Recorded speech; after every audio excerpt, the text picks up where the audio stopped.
Confession of a Plastic Surgeon.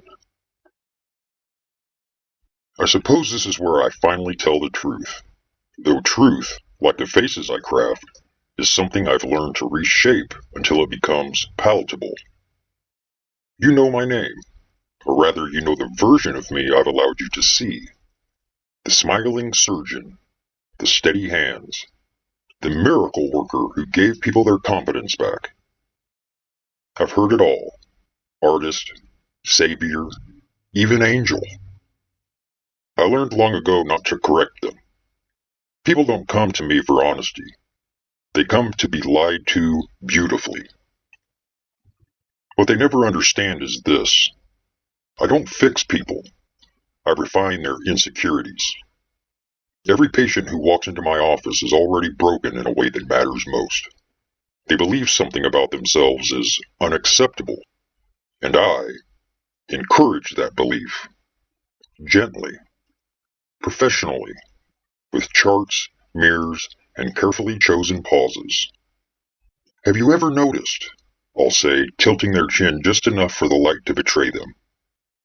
That moment, when they see it, when they can't unsee it, that's when they belong to me.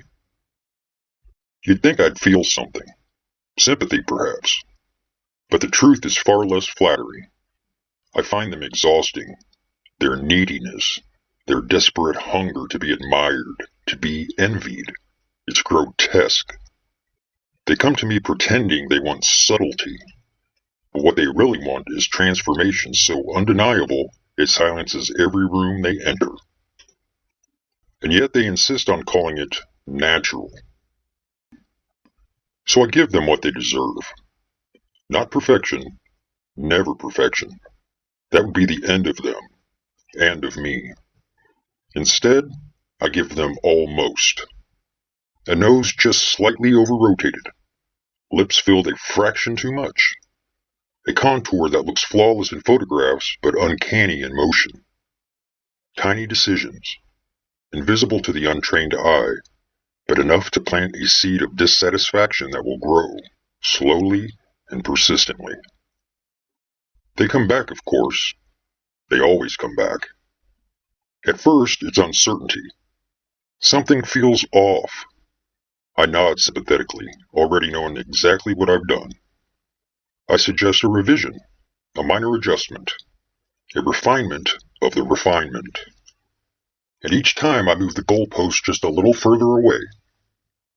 Do you know how easy it is to create dependency when someone already hates their reflection? All I have to do is validate the hatred while pretending to cure it. Some of my colleagues call it unethical. They speak of patient care, of doing no harm. But they don't understand the business, or perhaps they're too weak to admit what it truly is. This is not medicine.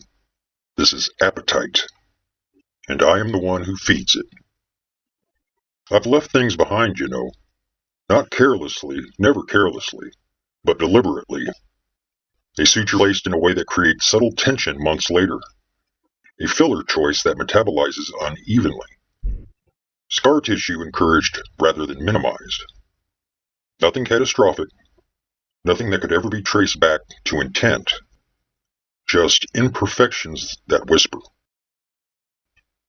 Come back. Let me fix it. They trust me even more when something goes wrong.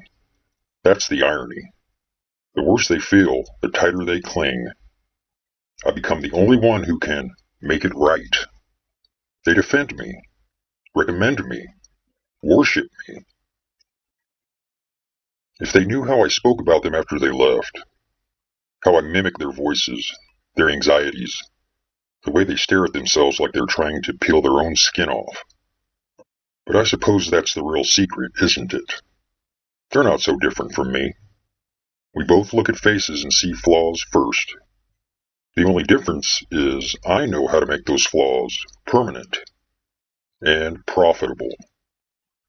So yes, I will continue. Why wouldn't I?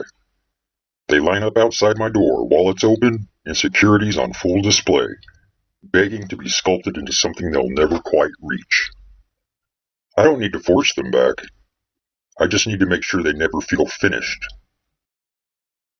And they never do.